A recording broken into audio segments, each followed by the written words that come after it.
मैं दानिलाल सुतार सबीना रहता हूँ उदयपुर के अंदर। और उसके बाद मैंने फर्स्ट में मिलिट्री में ज्वाइन किया था, जिसमें नेवी में था। मैं 2.5 साल में नेवी में था, जिसके बंगाल की खाड़ी के अंदर मेरी पोस्टिंग हुई थी। परंतु किसी कारण से मुझे वहाँ से छोड़ना पड़ गया था। और छोड़ने के बाद में क्या मुझे 71 के अंदर मुझे ये पाकिस्तान, भारत और पाकिस्तान का जो वार हुआ था, उसके अंदर मेरी ड्यूटी लगा दी थी। तब मैं उसके अंदर रेड क्रॉस के अंदर लगाई थी मेडिकल साइट पे, मैं वहाँ ज्वाइन कर लेता। इसके बाद वो 16 दिन चला था पाकिस्तान का, और वो बंद होने के बाद मुझे 1 महीने के अंदर मुझे मेडिकल के अंदर सर्विस मिल गई थी वापस उदयपुर के अंदर। तब मैं क्या चिकित्सा एवं स्वास्थ्य विभाग, मलेरिया विभाग और परिवार कल्याण विभाग दोनों मिला के मुझे एक पोस्ट दी थी, जिसके अंदर जन सेवा के अंदर मेरा काम करना था। तो सर मैं उसमें भाई कम से कम मैंने 20 साल तक कंटिन्यूस यही काम किया था उसमें, एक ही पोस्ट में। फिर इसके बाद मुझे वापस परिवार कल्याण का पूरा उदयपुर संभाग का चार्ज दे दिया। तो मैं वो पूरे संभाग के अंदर है ना घूम फिर के परिवार कल्याण के संबंधी लोगों को समझाना, उनसे है बातें करना, उनको जनसेवा कम करने के लिए मैंने बात की थी। उससे क्या मुझे राज्यपाल पुरस्कार प्राप्त हुआ। और जिसके अंदर सबसे बड़ी बात ये थी कि उस जमाने में गवर्नमेंट ने एक स्कीम निकाली थी कि 2 बच्ची या 1 बच्ची के ऊपर जो ऑपरेशन कराएगा, सबसे ज़्यादा ऑपरेशन होगा जिसके नाम से, उसको राष्ट्रपति पुरस्कार प्राप्त होगा। तब मेरे को क्या होगा, उस जमाने में मैंने जो 7 केस कराए थे नसबंदी के, तो उसमें मुझे राज्यपाल का पुरस्कार प्राप्त हुआ। वो राष्ट्रपति का पुरस्कार था, वो राज्यपाल के थ्रू मुझे दिया गया था। उदयपुर से कलेक्टर की तरफ से मुझे 3-4 बार अवार्ड मिल चुके। और मैंने 42 साल और 3 महीना सर्विस मेडिकल में की थी, जिसके अंदर मैं यूनियन के अंदर भी भाग लिया था। राजस्थान का प्रेसिडेंट भी रहा था यूनियन में, हमारे चिकित्सा स्वास्थ्य विभाग में यूनियन का। और 22 साल तक मैंने कंप्लीट 22 साल तक मैंने यूनियन का प्रेसिडेंट रहा हूँ। और फिर इसके बाद मैं रिटायरमेंट हो गया था 2013 के अंदर। तो इसके बाद क्या मैंने 2 साल तक कुछ नहीं किया था। इसके बाद में घरेलू व्यवहार किया। फिर इसके बाद मैंने एक संगठन ज्वाइन किया था। तो हमारे अखिल मतलब ये विश्व उदयपुर के अंदर है, जो मेवाड़ा सुतार समाज विकास संस्था के नाम से। तो जिसके अंदर क्या सामूहिक विवाह, परिचय सम्मेलन, इसके बाद में ये जो कोई शिक्षा के संबंधी है, ऐसे ये प्रोग्राम उसमें चलते थे। तो मैंने 3 साल उसमें काम किया। तो उसके अंदर ही मुझे हमारे समाज की तरफ से जो जिसको एक ग्रुप कहते हैं 16 बैठक के नाम से, वो 16 बैठक का ग्रुप एक इतना बड़ा ग्रुप है कि जो उदयपुर, डूंगरपुर, बांसवाड़ा, राजसमंद ये पूरा उसमें आता है। तो उसमें मुझे फर्स्ट प्राइज के अंदर मैंने अच्छा अवार्ड दिया सबने मिलकर कि भाई आपने अच्छे काम कराए। मैंने 3 साल के अंदर मैंने 35 सामूहिक विवाह के जोड़े तैयार करके शादी कराई। फिर क्या होगा, समाज के अंदर तो देखो बिखराव होता ही रहता है। तो उसके अंदर कुछ कोरोना की वजह से कुछ परिस्थिति ऐसी आई थी जिसमें मुझे कुछ दूरियां बनती गई। तो वो दूरियां बनते बनते मैंने इसमें अपने अखिल भारतीय विश्वकर्मा महासंगठन नाम से एक राष्ट्रीय लेवल का संगठन चल रहा है, मैं उसके अंदर आज विलय ज्वाइन किए। और ज्वाइन करने के बाद मैंने अभी जो प्रोग्राम चल रहे हैं हमारे राजनीतिक पॉइंट पे भी चल रहे हैं कुछ, वही राजनीति के अंदर है, जैसे अपने समाज को आगे बढ़ाना, शिक्षा के संबंधी जो अनपढ़ है या कोई जिसके गरीब बच्चे बच्ची है, तो उनको डोनेशन के हिसाब से उनको आगे बढ़ाना, पढ़ाना, जो हमारा ये संगठन है ना वो काम करता है। मेरी जन्म डेट है मतलब 14/1/1954। इसके बाद में क्या हो, मेरे फादर थे वो अनपढ़ थे, मदर भी अनपढ़ थी। तो हमारे घर की स्थिति ऐसी थी कि मतलब ये नहीं कि मुझे आगे पढ़ाने में उनकी उतनी वो नहीं थी। तो मैंने क्या हुआ कि मैंने 5वीं तक तो मेरे मामा जी ने उनको पढ़ाया, जो बीछेवाड़ा में एजुकेट इंजीनियर थे, तो उन्होंने पढ़ाया। इसके बाद मैं 5वीं से लगा कर 8वीं तक मैं, मेरी सिस्टर बड़ी टीडी के अंदर उसकी पोस्टिंग थी जिया जी की, तो उनके साथ में पढ़ा। तो मैंने जैसे 12 टाइम निकाला था। इसके बाद 8वीं, 9वीं और 10वीं मैंने उदयपुर में से की थी।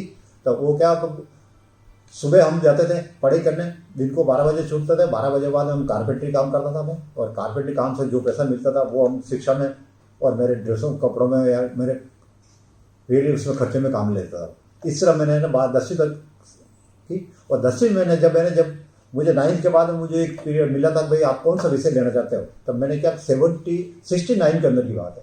तो उस समय मुझे ना जो एक बात डॉक्टर बाबेल साहब करके टीचर थे, डॉक्टर बाबेल थे, तो उन्होंने कहा यार आप ऐसा करो, आप साइंस ले लो, और साइंस ले लोगे आपकी आगे की लाइफ अच्छी है और आप है ना आगे बढ़ भी जाओगे, तो आप मेडिकल लाइन में अच्छे काम करोगे। तो मैंने देखा ठीक है, तो मैंने साइंस बायोलॉजी ले ली। उस समय मैं साइंस बायोलॉजी के अंदर उस जमाने में 69 के अंदर मैं टॉप में 85% रिजल्ट आया मेरा। परंतु मेरी परिस्थिति ऐसी थी कि मुझे उस जमाने में 1 लाख रुपए कलेक्ट करने में बहुत टाइम लगता था, तब मैं डॉक्टरी में नहीं जा सका। तब मैं क्या मेडिकल लाइन के अंदर घुसने की कोशिश की, मेडिकल लाइन में मुझे जगह नहीं मिली। फिर मैं नेवी में चला गया था उसमें, तो मैंने 2.5 साल नेवी में सर्विस की थी।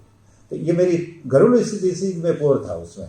तब मेरे हेल्प करने वाले मुझे कोई नहीं थे, परंतु क्या इस कदमों से धीरे धीरे बढ़ता बढ़ता मैं सर्विस के अंदर घुसा। परिश्रम के बारे में सबसे पहले तो मेरा गाइडेंस सब मेरे घर में मुझे मेरे फादर से मिला। मेरे फादर इतने बोल्ड आदमी थे कि सुबह 4 बजे उठना तो सबको उठा देना।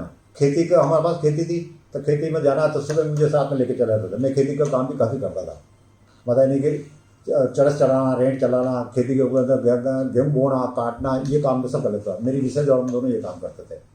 और दूसरा प्रेरक मिला मुझे लाल बहादुर शास्त्री के हिसाब से। तो मतलब लाल बहादुर शास्त्री एक ऐसा बोल्ड आदमी था कि जो समाज को चला सकता है, देश को चला सकता है और राष्ट्र ना अंतर्राष्ट्र को भी चला सकता है। और गरीब की स्थिति के अंदर भी वो आज इस पद पर पहुंच सका था। अपन ये सोच रहे थे कि अपन क्यों नहीं पहुंच सकते उसके ऊपर। मैंने वो ही प्रेरणा लेके ये स्थिति की थी। चिकित्सा विभाग में आया तो चिकित्सा विभाग में मुझे अच्छी प्रेरणा मिल गई थी। डॉक्टर एक दुग्गड़ साहब थे, उन्होंने मुझे काफ़ी गाइडेंस दिया, तो मैंने आज बढ़ता बढ़ता वहाँ तक आया। फिर इसके बाद एक जगदीश चंद्र करके यहाँ के थे, जोधपुर के थे, तो उन्होंने मुझे प्रेरणा दी कि यार ऐसा करो कि अपन जब आप इतने बोल्ड हो, आप काम कर सकते हो, तो आप एक यूनियन ज्वाइन करो। तो मैंने उसमें यूनियन ज्वाइन की। इस तरह के मुझे कुछ लोग अच्छे मिले। अब समाज का काम कर रहा हूँ जो आज, तो मुझे एक हमारा रमाकांत आचार्य करके है हमारा सर, उससे प्रेरणा मिली मुझे कि मतलब कि आप है ना जो आगे बढ़ सकते हो, समाज के अंदर नाम कर सकते हो, हिंदुस्तान के अंदर आपका नाम हो सकता है। आप है ऐसा काम करो जो समाज के हित में हो। तो मैं आज वो हित में काम करूँ। ये मुझे 3-4 जो है महानुभाव वो मुझे प्रेरणा देते गए, मैं आगे बढ़ता गया। तो सबसे ज़्यादा प्रेरणा मुझे माँ बाप से मिली। मुझे प्रेरणा सबसे पहले मेरे फादर से मिली कि किसी से डरना नहीं, काम अपने ईमानदारी से करना, आपको है ना कोई भी दुखी नहीं करेगा। दूसरी प्रेरणा मिली थी कि जय लाल बहादुर शास्त्री से मिली थी मुझे कि जय जवान जय किसान। मतलब कि आप काम करो, परिश्रम करोगे तो आपको ना हर तरह की सफलता मिल जाएगी। मेडिकल लाइन के अंदर तो मेरे पास जहाँ तक अनुभव है कि मैंने जिसको भी मैंने एक शिक्षा दी थी, मैंने एक ही कहा था कि ईमानदारी से काम करो, जनता से संपर्क रखो। जनता अगर आपके संपर्क में है पब्लिक, तो आपको है ना जो अधिकारी या फिर डिपार्टमेंट कोई कुछ नहीं करेगा, आपको है ना आगे बढ़ता रहेगा। ये सब जनता के ऊपर डिपेंड है। जनता का दिल जीत लो आप आराम से। उसी बेसिस पे मैंने आज ये अखिल भारतीय विश्वकर्मा समाज उसी बेसिस पे चलाया कि मतलब इसके अंदर भी जनता से समाज से संपर्क में रखें। संपर्क करके अपने आज ये करें जो शिक्षा विभाग, शिक्षा के संबंध में या चिकित्सा विभाग के संबंध में या ब्लड डोनेशन के मामले में या है ना सामूहिक विवाह के बारे में, ये सब काम है ना करने का मुझे वो वहाँ से प्रेरणा मिली। तब मैं आज जनता के बीच में इतना पॉपुलर हूँ कि मेरे को है ना हर जगह में जहाँ पे जाता हूँ मुझे है ना कहूँगा मुझे स्वागत है, नमस्ते करके स्वागत कर लेते हैं। अगर आप मुझे उस दुनिया में वापस भेजना चाहते हो फिर भी मैं जाने के लिए तैयार हूँ। पर क्या मेरे को एक ही दिमाग में है कि मुझे समाज सेवा करनी है। और समाज सेवा के लिए अभी का जो समय चल रहा है, मेरी एज के हिसाब से आज मैं 70 का हो चुका हूँ, परंतु क्या मुझे आज इतना शौक है कि मैं समाज सेवा कर सकता हूँ। और समाज सेवा के अंदर गरीब असहाय बच्चे, गरीब बच्चे हैं या कोई जिसके अंदर है ना जो पढ़ने की शक्ति नहीं है, उनको है ना डोनेशन में कैसे भी करके मैं उनको पढ़ाना करना ये सब काम कर सकता हूँ। जिसका कोई गरीब है, अगर उसको सामूहिक विवाह में उसका शादी नहीं हो रही है बच्चों की, मैं शादी करने के लिए नहीं इच्छुक हूँ, उसमें मेरे पास ऐसे भी जोड़े आते हैं जो गरीब होते हैं, तब मैं कुछ लोगों से सहायता लेके उनका काम कराना। तब मेरी एक भावना होगी एक समाज के अंदर जो अपना समाज है उसके अंदर जितनी अपनी सेवा हो सके उतनी दो आप। बचपन में तो क्या है कि मेरे फादर तो अनपढ़ थे बिल्कुल ही, और फादर अनपढ़ होने की वजह से मैंने जो वो मुझे इतना ज़्यादा गाइडेंस नहीं दे सकता था। उन्होंने एक ही बात की थी कि बेटा जो भी करना है सोच समझ के करना और अपना नाम ऊंचा करना। मतलब नहीं कि ये नहीं हो कि आज मेरे ऊपर कोई बात उठाएगा यार कोई ये इनका लड़का तो कोई ऐसा काम कर रहा है। तो इसी बेसिस पे मुझे शिक्षा दी उन्होंने, और शिक्षा देते मैं आगे बढ़ता रहा। मेरे दादाजी थे वो छोटे थे, मैं छोटी उम्र में ही वो है ना जो उनकी डेथ हो चुकी थी, और मेरे फादर थे वो भी 104 साल की एज के बाद उनकी डेथ हुई है। क्या तो इसके बाद में मुझे आगे जो प्रेरणा मिली, तब मैं डिपार्टमेंट के अंदर गया। तो डिपार्टमेंट के अंदर भी मुझे कुछ अधिकारी अच्छा गुड फेथ में मिल गए थे, और मेरे को आगे से आगे मुझे प्रोग्रेस की रिपोर्ट करते रहे मेरे को, और काफ़ी मुझे स्नेह मिला समाज से, विभाग से, परिवार से, सभी तरह से मुझे अच्छा स्नेह मिला मेरे को। और वॉलीबॉल के अंदर मैंने काफ़ी इंटरेस्ट था। तो मुझे मेरे घर से परिवार ने भी मुझे काफ़ी इंटरेस्ट दिया। तो मैं क्या कुछ बचपन में ही मुझे ना जिला लेवल पे मैं अच्छा मतलब प्रोग्रेस कर गया, और स्टेट से मुझे पुरस्कार भी मिला हुआ है इसके अंदर, और राज्यपाल के भी मुझे पुरस्कार दिया हुआ। वॉलीबॉल प्रतियोगिता के अंदर जयपुर में खेला था मैं। और उससे पहले मैं छोटा था तो मेरे पास क्या वो स्थिति थी कि मैं पढ़ नहीं सकता था। तो मेरे मामा जी थे, वो PWD के इंजीनियर थे, उन्होंने मुझे छोटे से बड़ा किया और वहीं मैं पढ़ा हूँ। इसके बाद में क्या वहाँ से स्थिति उनकी ट्रांसफ़र हो गया। तो मेरी एक सिस्टर थी जिनके मेरी जीजी के TD के अंदर पोस्टिंग थी। तो उन्होंने मुझे 11 मतलब मेरी एज थी 11 साल की, उसमें 11 साल लगा कि मुझे 14 साल तक उन्होंने मुझे पढ़ाया। एजुकेशन के मामले में मैंने जो कभी ये नहीं रखा कि मुझे एजुकेशन की शिक्षा ही मुझे ज़्यादा मिलती है। मैंने एक ही दिमाग में रखा था कि समाज के अंदर अगर या समाज या घर के अंदर या परिवार के अंदर या मैंने अपने जहाँ रहते हैं वहाँ पे उनमें लोगों को मैं संपर्क सूत्र ज़्यादा बनाना। और संपर्क सूत्र से मैं 10वीं क्लास पास हो चुका हूँ, फिर भी क्या मैं आज इंग्लिश में काफ़ी कमज़ोर था, परंतु क्या मेरा जो संपर्क इतना बढ़िया था कि मुझे ना आगे से रास्ता मिलता गया। न मुझे किसी शरीर में अंदर कभी जो ठोकर लगी और न परिवार के अंदर कभी ऐसी कोई स्थिति आई जिसके मुझे ठेस पहुँचे। मैं ऐसा अभी जैसे रिटायरमेंट के बाद में मैंने घर पे रहा हूँ, तो मेरा टाइम पास करने के लिए जैसे अपना टाइम पास करता है भाई अब क्या करना रिटायरमेंट के, तो समाज का काम चालू कर दिया मैंने। समाज के अंदर काम करता था। तो मेरा एक रूटीन था सुबह 4 बजे उठना। अभी भी आज की तारीख में रूटीन है 4 बजे उठना, फ्रेश होना, और 4:30 और 5 बजे मेरे घर नीचे गाय हैं, मेरे मकान के नीचे बाड़ा है, बाड़ा के नीचे गाय हैं, 3 गाय हैं, उनकी जाके सेवा करनी, उनका मतलब सफाई भी करना, वो करना, सब उनको पानी पिलाना, दूध निकलवाना। ये काम मैं कंप्लीट करने के बाद वापस आगे फ्रेश हो गए और नहाना धोना करना। और फिर समाज के कोई काम हो तो समाज के काम के लिए कंप्यूटर मुझे चलाना नहीं आता, तो मैं क्या एक बाहर हमारे समाज की उनकी दुकान है, तो वहाँ जाके मैं उनको समाज का कोई काम करना वो उनका करा दो टाइप का। और 6 घंटे मैंने एक टाइम कर रखा है, 6 घंटा समाज का काम करना, 3 घंटे घर का काम करना, और शाम को TV देखना, और बच्चों को कहीं घुमाने लेना तब मैं लेके चला जाता हूँ। समय मिलता है जैसे बच्चों को घुमा लेता हूँ। और मिसेज को इनको मैंने ये ऑल इंडिया टूर भी करा दिया सबको, कहीं भी मतलब वकील नहीं रखा मैंने जो घूम। या इसके बाद रिटायरमेंट के बाद 2013 के बाद में काम किया मैंने सब। ये समय के हिसाब से तो मैंने बोर्ड, मेरा समय का पाबंद बोर्ड का मैंने काम किया था।